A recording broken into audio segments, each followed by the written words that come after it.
Special Government Operations and Oversight Committee to order on Monday, October 16th, 2023 at 5:59.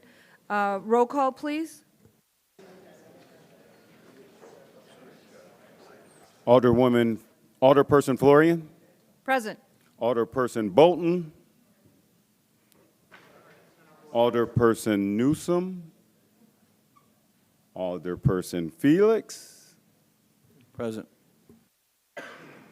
Alderperson Martinez.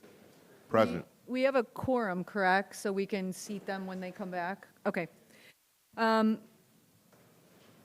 Item C, public comment. Is there anyone here who would like to make any public comment about anything on tonight's agenda for the Government Operations and Oversight Committee? Hearing none. Item D, can I get a motion to approve the minutes of the Government Operations and Oversight Committee meeting held on October 2nd, 2023? Also move. Second. All in favor? Aye.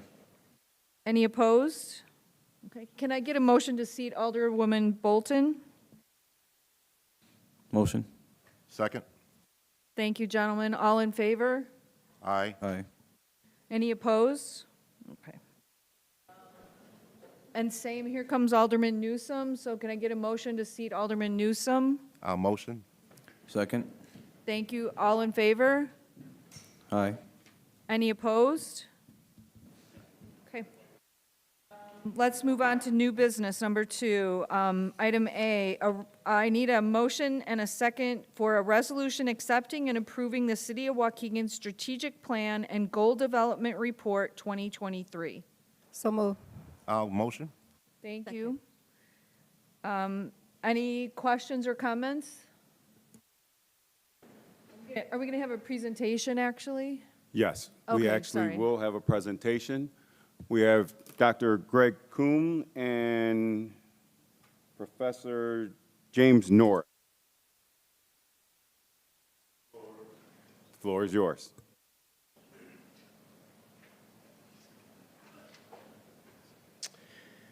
Thank you, and good evening, everyone. I'm Greg Kuhn, and I am joined today by my colleague Jim Norris from the university.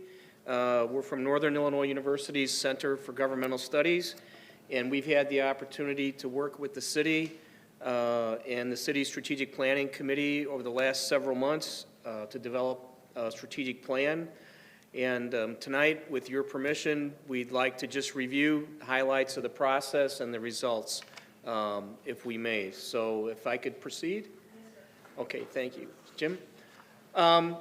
I'm not sure how many members of the council or the public or members of the staff that weren't involved in the project, how familiar you are with the concept of strategic planning.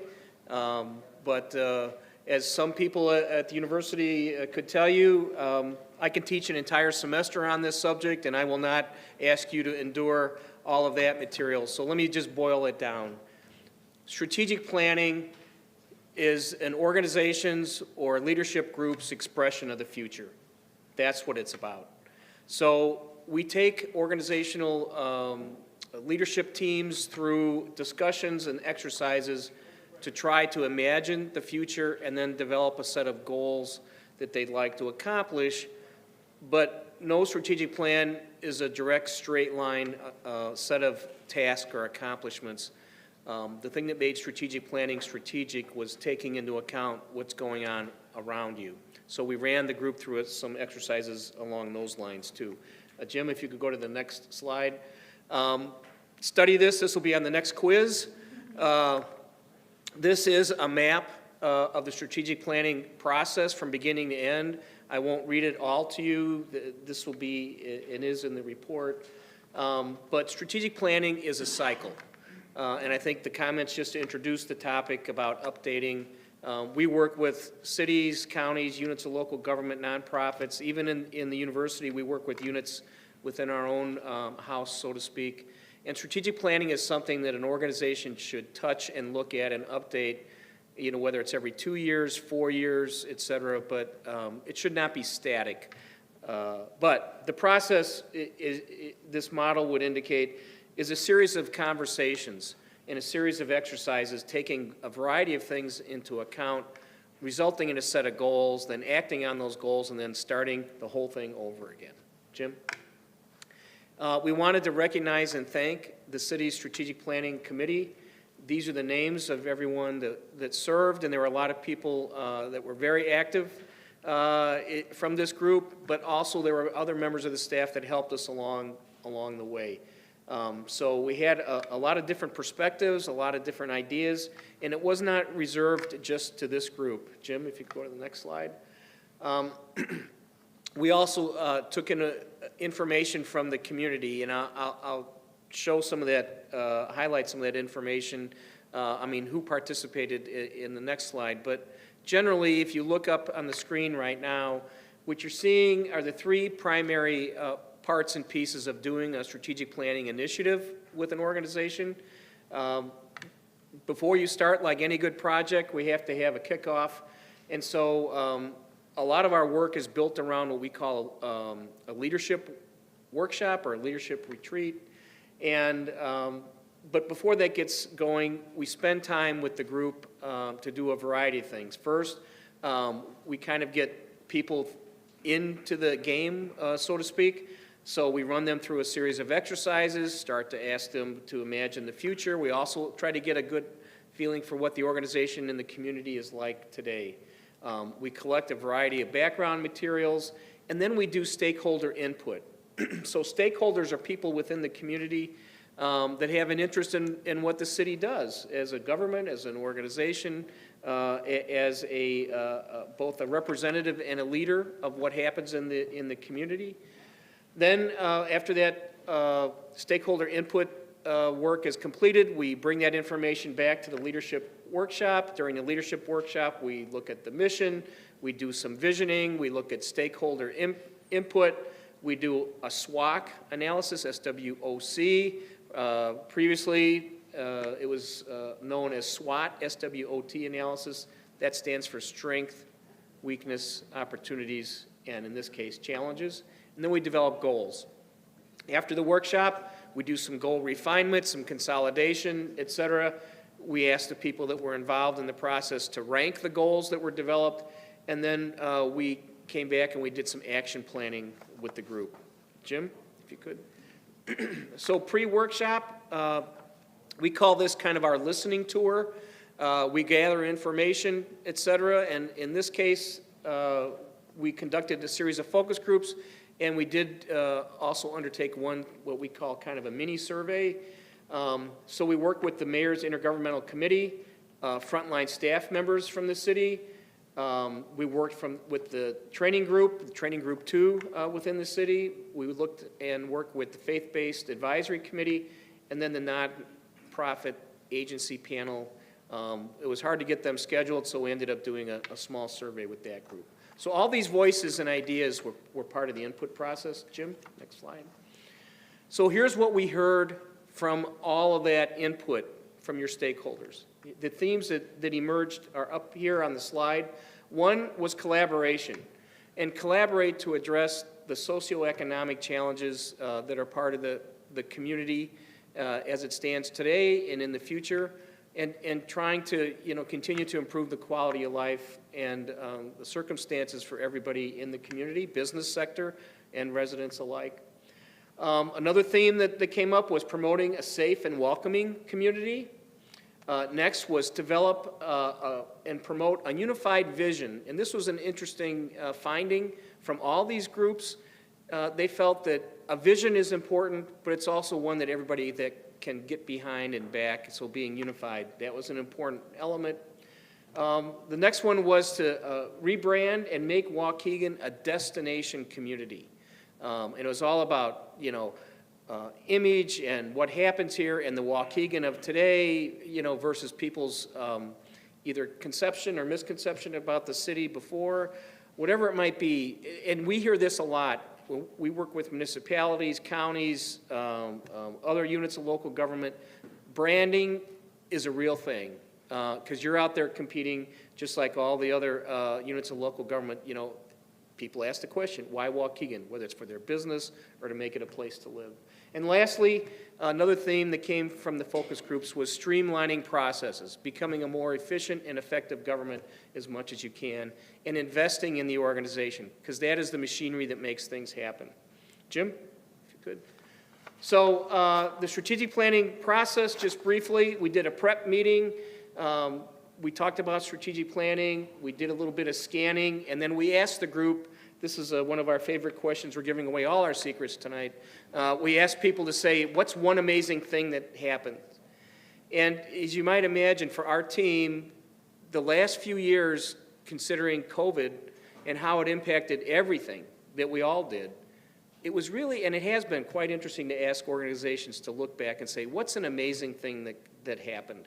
And in some cases, it's a very specific thing. It might be transition from a position, someone that retired and was replaced. It may be a large program. It may be something that was postponed, or it may be something that people persevered and did despite all the uncertainty of COVID.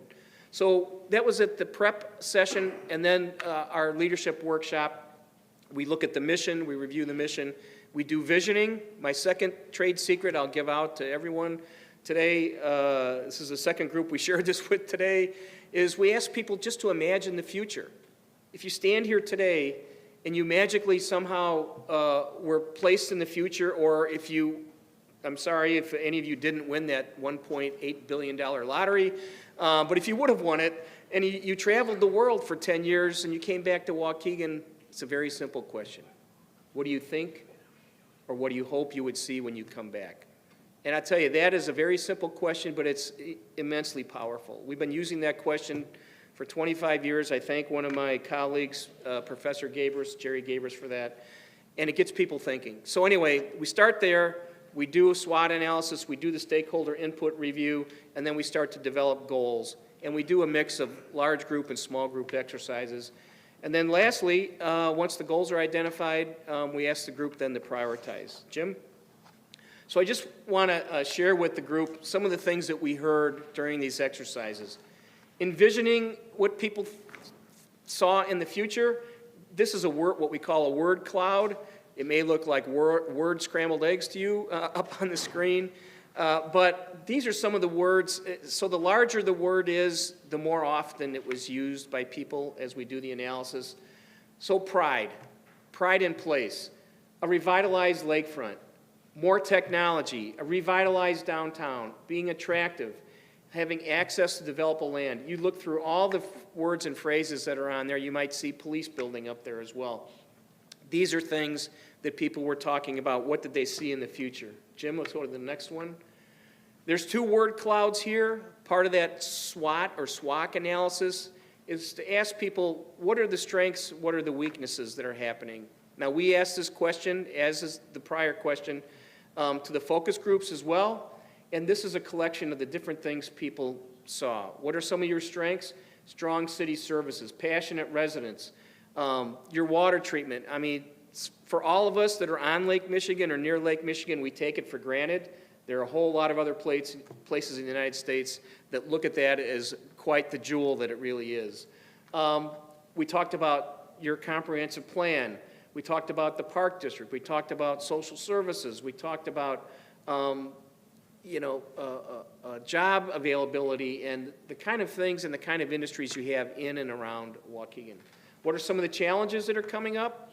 Well, downtown and downtown property owners. I can tell you that every municipality we work with, large and small, you're not alone, because people that many times own properties in the downtown aren't here every day, and so that can be a challenge to getting good businesses, getting investments and other things made. People talked about other challenges, socioeconomics, small business retention, the climate change, crime, differing agendas and preferences, environmental issues, the casino. There are a variety of things that people identified. And I guess if I could share one thing without reading all of these to you, when we ask groups this question, when they say challenges or strengths, really what they're doing is a self-diagnostic. They're taking an honest look at what's going on around them, and that's a very, very beneficial thing. Jim, next one. So then we asked the group to do strategic goal setting, And a technique that we use, and again, I mentioned of a colleague of mine, Jerry Gabris, who has been retired a few years now, helped develop this technique. We asked the group to develop goals on 2 dimensions. One is time. What would you like to do in the short term? And what would you like to do in the long term? We use a break point of about 3 years and less for short term, 3 years to kind of 8 years or more as long term. Then the other dimension is complexity. Is this goal relatively complex, or is it something that's relatively routine? I have one footnote there. In our use, routine does not mean easy. It means something, though, that the city and the organization could probably accomplish most of it by themselves. If they put some resources behind it, they may need a little extra work. So, Jim, what that results in is each goal will live within one of these 4 quadrants or 4 corners of a matrix. So we have short-term complex, long-term complex goals, short-term routine, and long-term routine goals. So all the goals that were developed fell within these 4 quadrants.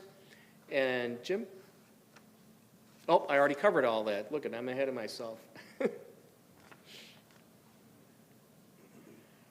So here's the end result. Just a couple of more things, and then I'll be happy to take questions. So when you look at all the work that was done, all the goals that were developed, these 4 strategic priority areas emerged from all the work. First was improving core services, the city's infrastructure, making investments in the city, and having good, stable fiscal health. The second was promoting economic development, community enhancement, and mobility around the community. The third was enhancing organizational development, organizational performance, and to help streamline processes. And the last strategic priority areas was to strengthen communication, community engagement, and social collaboration. So you say, how do we arrive at these? These all came from the goals that were developed and all the other exercises prior to. So using that those 4 quadrants of goals, I just want to highlight the top 3 goals that emerged in each of those 4 quadrants. So the top 3 short-term routine goals were, 1, to create employee training, development, and succession plan, because organizations, I think part of this came in the wake of COVID. We had a little bit of a wake-up call about what happens when people leave and depart. So you need to develop people, you need to develop your bench, but you also need to continue to train and bring skills in the organization. The second was to update, now these are short-term routine. Second was update ordinances, policies, and processes. The third was to support and promote strategic and sustainable development in the community. So those are the top 3 short-term routine goals. Next, so again, these are the 1 to 3 year window, top 3 complex goals in the short-term window. 1 was to develop a technology plan, including funding to upgrade city technology. And today, I think everyone in the room realizes that technology is just part of everyday life. And that includes the city's ability to interact with its residents, its businesses, to conduct business, and to do its own work. So a technology plan that looks at all those aspects, both internal and external technology, bubbled up to the top. Develop and implement a communication and community engagement plan, and then implement a new enterprise resource plan. I won't read all those subpoints. Jim will go to the long term. So then in the long-term category, this is kind of the 3 to 8 year, 4 to 8 year window. Top 3 on routine long-term goals was, first, improve overall efficiencies and external programs, including how you deliver those services, and also help look at improving the internal processes that we use, because in the end, the external people that you serve are the first customers that realize how well you're doing things internally. Next was to explore strategies to decrease cost and to reduce risk. Risk management is not a small thing, particularly in an organization in a city of your size. Risk management is both a concern about safety, doing things well, but also translates into cost. And the third one was to develop an overall city fleet replacement program. The services you provide, many of those services are reliant on some kind of rolling stock, some large, some small, some long-term. pieces of equipment that may last for 20 years and some that may be lucky if they last 2 or 3. And lastly, the long-term complex goals were, first was to look at acquiring railroad lakefront property as part of the overall lakefront plan. Second, foster and support lakefront redevelopment. And thirdly was to complete a new public safety facility for police and fire. So, Jim, the last thing was we came back and we worked with the Strategic Planning Committee to work on action planning, and that's where in each of those goals found someone who was going to serve as the lead, who was going to be the secondary or supporting department or staff member, and then across this action planning grid, roughly how long would it take to accomplish this goal. And these are all estimates, but all the goals that we worked on, were considered by the strategic planning team, and they've kind of been put and identified at least whose hands will be responsible for taking them from here. So I know that was a quick run through, and I thank you all for your time and happy to answer questions, and Jim could answer questions as well. Does anyone have any questions? Alderman Bolton? Yes, so thank you for your presentation. It was quite thorough. And am I understanding this is considered similar to what they call agile methodology? Well, agile meaning that it can be adapted, flexible, Yes. and updated. Responding to change. Yes. I mean, it's all taken in the context of what is happening today and what's likely to happen tomorrow, although there's no perfect crystal ball. Yeah. May I ask one more question? Yes. So your stakeholders, any of those stakeholders live actually in Waukegan? I have to defer to the staff. Yes. And the they- reason I'm asking is because are they experiencing what we experience in this element? I think probably almost everyone that took part in this lived in Waukegan. Some of the intergovernmental committee members, like Senator Johnson was there that day. She doesn't live in Waukegan, but she represents Waukegan. But I think almost everyone else, well, some of our staff doesn't live in Waukegan, but obviously they work for the city. So I think everybody either lives in Waukegan or is intimately involved in Waukegan. Is that fair? Correct. And it focused around many of the community groups that we have are faith-based, non-for-profit, and business.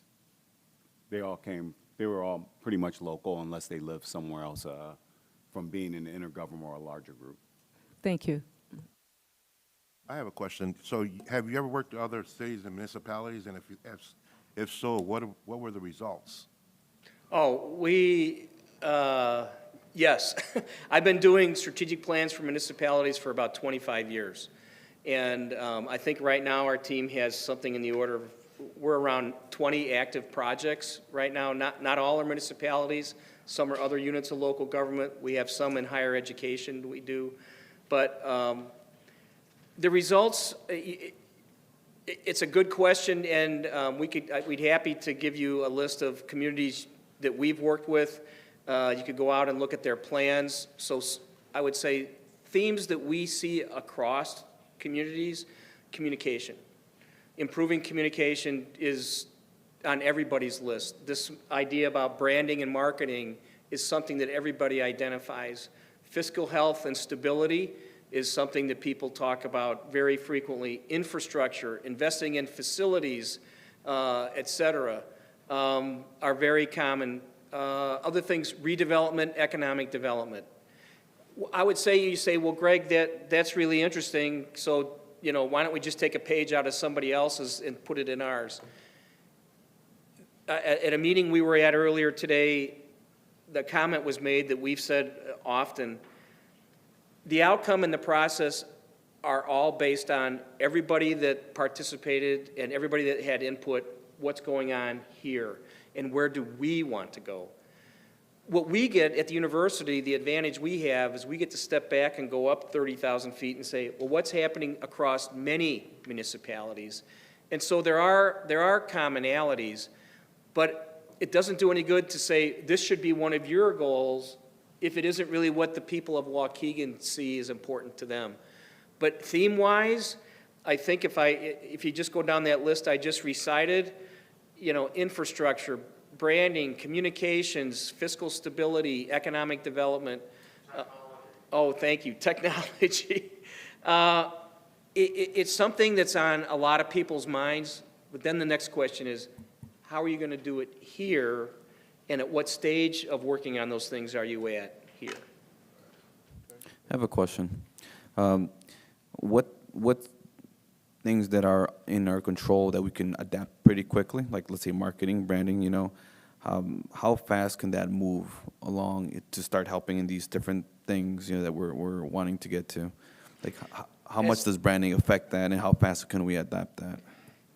That's a good question. So I think most everybody here that's in the chambers today, whether you're elected or a staff member, realize that in government life, fast is a relative term. And some people, I've spent my career, so has Jim, helping develop people that work in this field. I don't see that as a negative. I think one thing about government is we can be persistent. Once you make a decision and you act on things, getting things to the decision line and then enacting them is all part of what we do. But there is also a piece that we call deliberate, because you're making decisions on behalf of a few thousand people.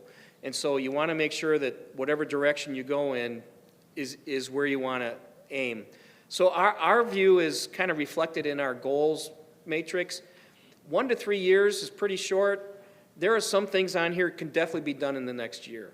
There's no question. But some of it depends on the resources you're willing to put behind it, the time you're willing to devote to it, and sometimes resources is a combination of dollars and staff. Based on our city, right?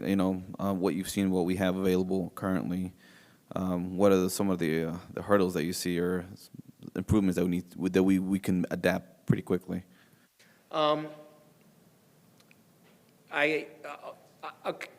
Let me offer 3 things that came to mind. The hurdles, and some may be specific to here, but some are things we see in other units of local government. One is resources. So some of the barriers to getting things done are simply, can we put the resources behind it? So I'm going to go back to my comment a minute ago.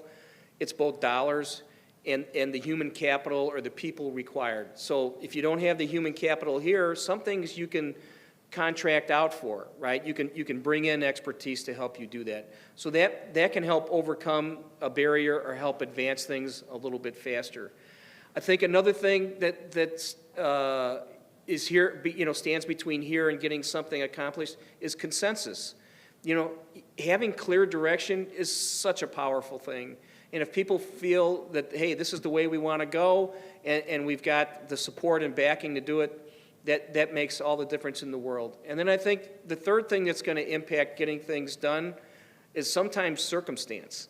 A lot of things that a lot of municipalities work on require partners, either intergovernmental partners, public-private partners, and you can not always predict how quickly or agile that other partner can be. And so sometimes, that can be a challenge. One last comment to your question about resources. I had a colleague of mine at the university who retired a few years ago who said, just remember this, in the public sector, there is no such thing as an uncommitted dollar. There's no such thing as an uncommitted dollar, because by the time that dollar hits your till, whatever revenue stream it's in, it's already been spoken for. The needs, your budget needs, your budget demands, and plus all the things you want to accomplish, there's more things out there waiting for you than you can probably put people and money behind. So that's where making those consensus decisions is so important. Thank you. Anyone else? Yeah. Council, I just want to say we thank NIU and their team. They were great to work with throughout this entire process, and that you should be extremely proud of your department leaders back there, because they took this seriously.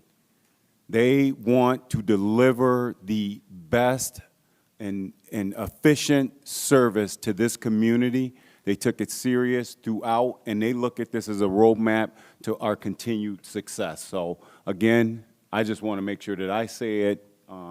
Thank you, NIU, for facilitating this. And they said that they will be there to assist us through the action planning so that this isn't something that we just shelve. I'm glad you added that at the end, and I'm glad that you mentioned that that was part of the process of almost like assigning Yep.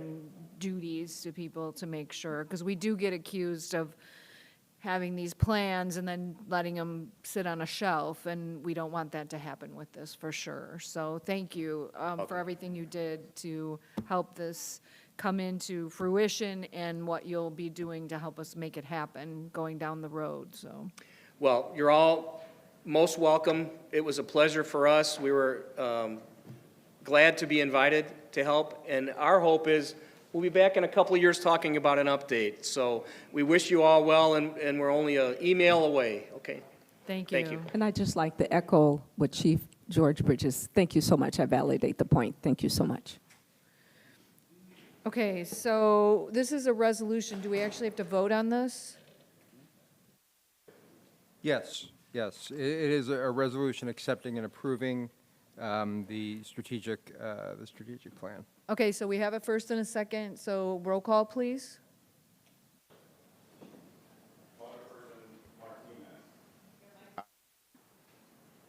Alderperson Felix, Aye.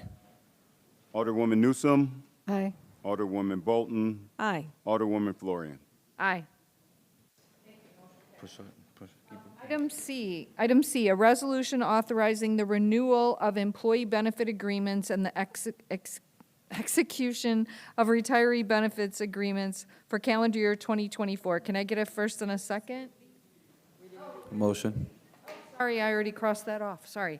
Item B, I need a first and a second for a resolution approving an agreement with Global Benefits Incorporated for benefits consulting and brokerage services in the amount of $65,000 for calendar year 2024. So move.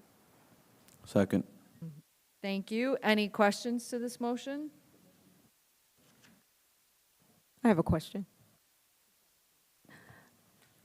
Yeah. My question is, how was the 65,000 determined, or how did that come about?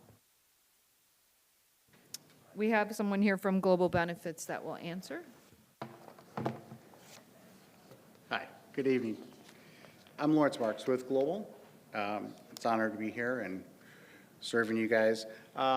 It is similar to the current cost, the expiring cost. It's about $2,000 annually less, like $200 a month less. So, you know, it's a consulting fee for the benefit brokerage and consulting services that we do throughout the year. Thank you. Any other questions? Okay, roll call, please. Alderman Martinez, Aye. Alderman Felix, Aye. Alderwoman Newsom, Aye. Alderwoman Bolton, Aye. Alderwoman Florian. Aye. Okay, now, item C. I need a first and second motion for a resolution authorizing the renewal of employee benefits agreements and the execution of retiree benefits agreements for calendar year 2024. So move. Also move. Thank you. Any questions to this motion? Okay, roll call. Alderman Martinez, Aye. Alderman Felix, Aye. Alderwoman Newsom, Aye. Alderwoman Bolton. Aye. Alderwoman Florian.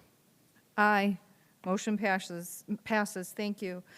Item D, I need a first and second motion to go into closed executive session pursuant to 5 ILCS 122 subsection C subsection 5 for the purpose of discussing the purchase of real property for the use of the public body. And we're also going to add C11, imminent litigation.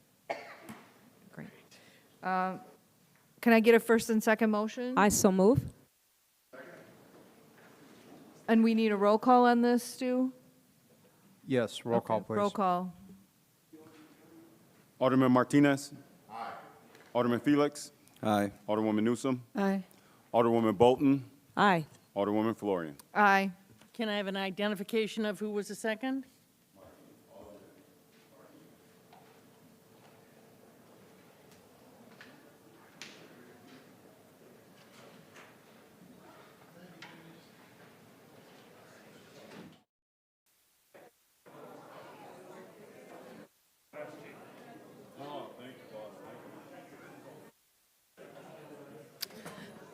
Okay, I need a first and a second motion to go back into regular session. First.